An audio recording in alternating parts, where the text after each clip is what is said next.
So like last year, like I was saying, a lot of times we went over the top trending players up and down.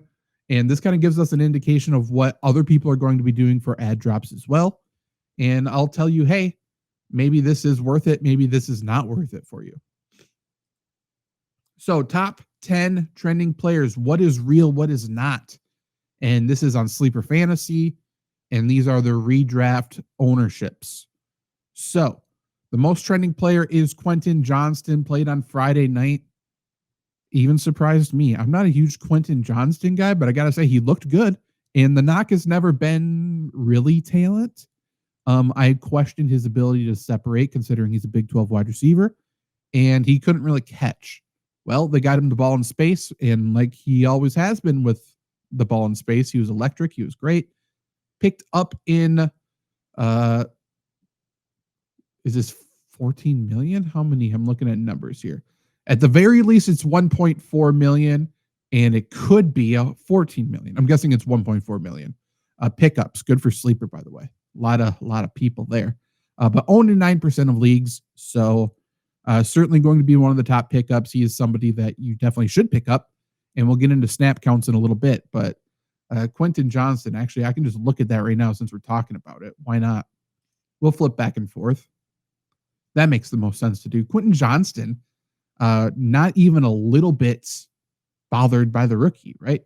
Quentin Johnston played 53 of the 65 snaps, 38 of the 43 routes run. Trey Harris, 5. I expect Trey Harris to increase, obviously, but he is not even close to a threat at the moment. And by the way, we'd be having a very different conversation if Quentin Johnston played a boatload of snaps but sucked. He played a boatload of snaps and was great. So makes sense that he is one of the pickups. The Chargers overall looked very, very good. I know that Amarian Hampton wasn't overall efficient, and Najee Harris barely played. Najee snaps will rise now that he's actually back with the team, right? But Amarian Hampton's the better running back, and he's a 3-down running back. Quentin Johnston's snaps seemingly will stay the same, and I think Keenan Allen played really well with his snaps as well, so I think he'll stay the same. We know what Ladd will do. So even if we loved Trey Harris, and I was still... I'm at the moment was and still a little iffy on him, but even if I was head over heels in love with him, there's only so many snaps to go around. And who's he taking out of the lineup? I think that's the issue at the current moment. Quentin Johnston was the person he was going to take out of the lineup, but he played so well that doesn't seem to be the case, right? So I think it makes sense that he is the number one most trending pickup here. But yeah. Number 2, Kelvin Austin. This is the guy I've been telling you is the wide receiver 2, and he dominated snaps, and he played really well, right? Let's go over to Pittsburgh now. In terms of Roman Wilson and Skoranek, they're the ones fighting for that wide receiver 3 spot. Neither of them played in 2 wide receiver sets. So that's important to note. But yeah, Kelvin Austin, 30 of the 36 routes run, played really well. Obviously, DK is the wide receiver 1 there, but I thought Kelvin Austin looked really good, and he's got the trust of Aaron Rodgers, and what else do you need, right? And Rodgers, fucking love what Rodgers did. Dylan Sampson, though. Dylan Sampson's a dog. I like Dylan Sampson a lot. Owned in 52% of leagues, so again, look to see where he's at. If you're in ESPN leagues, I can only assume this number is lower. Usually the sharps, if you want to call them that for fantasy football, are on Sleeper. So the casuals are on ESPN, and players like this are probably owned less. So if you're on ESPN and even Yahoo, take a look. But Dylan Sampson, 43% of the snaps, and he was the one who played really well. And the thing is, Quinshon Judkins is coming back. But what Quinshon Judkins is going to do when he comes back is not going to affect Dylan Sampson. This is the snap count article on Flurry Sports. Definitely go to flurrysports.org. Check this out because I have the snap counts and I have analysis. Look at that. You are welcome. But looking at the Browns here, Jerome Ford was the majority ball carrier, or I'm not even sure if he carried the ball the most, but he dominated snaps, right? 41 of the 76 snaps. He was so bad. It was a classic Jerome Ford game. I'm not a Jerome Ford guy, obviously, with the way I'm talking. A couple typos here. I'll go fix that. But Quentin Judkins is coming back for this role. He's not the guy. He's not coming back to take anything from Dylan Sampson. Dylan Sampson's going to be this, right? He's going to come in and catch the ball a ton, and he's going to be the change of pace for running the football as well. He didn't run super well, but 8 for 64, that's going to very much be needed. It's going to be the exact same role that Judkins was in college with Trevion Harrison, right? Or Henderson, sorry.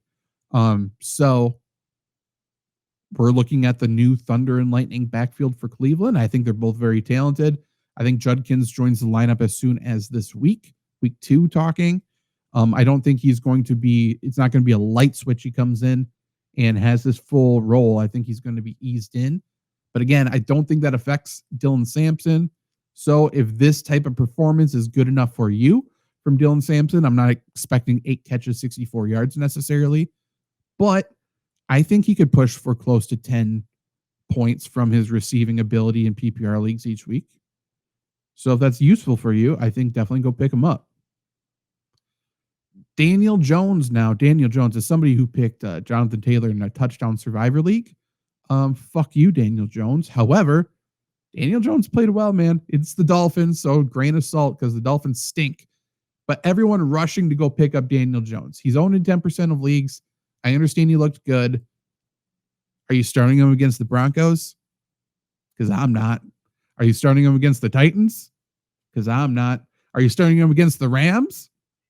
Maybe, but I'm probably not. So if that's the case and you really want Daniel Jones, wait, because I think whoever spends top dollar for Daniel Jones is going to be dropping him after the Broncos, or maybe after the Titans, or maybe after the Rams. After that, I mean, shoot, we got Raiders, fine. We got the Cardinals, fine.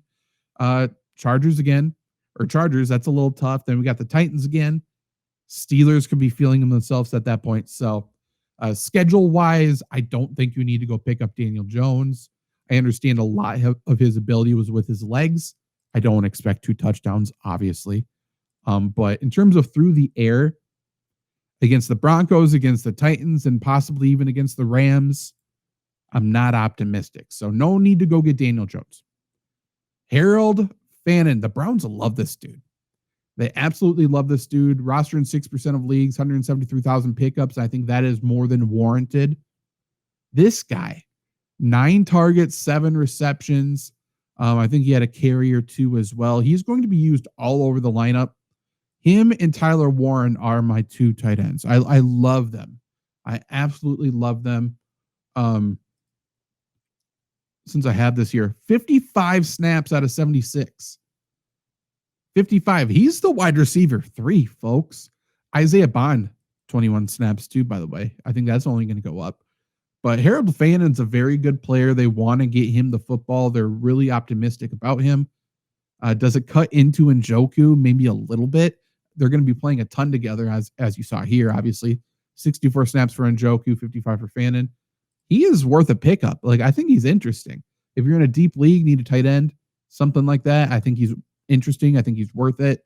And if you're in a dynasty league, I don't know if this is the week to trade for him because I assume the person who has him probably feels okay about him as well. But he is someone to keep your eye on because I like him a lot and the Browns like him even more than I do. I can tell you that much.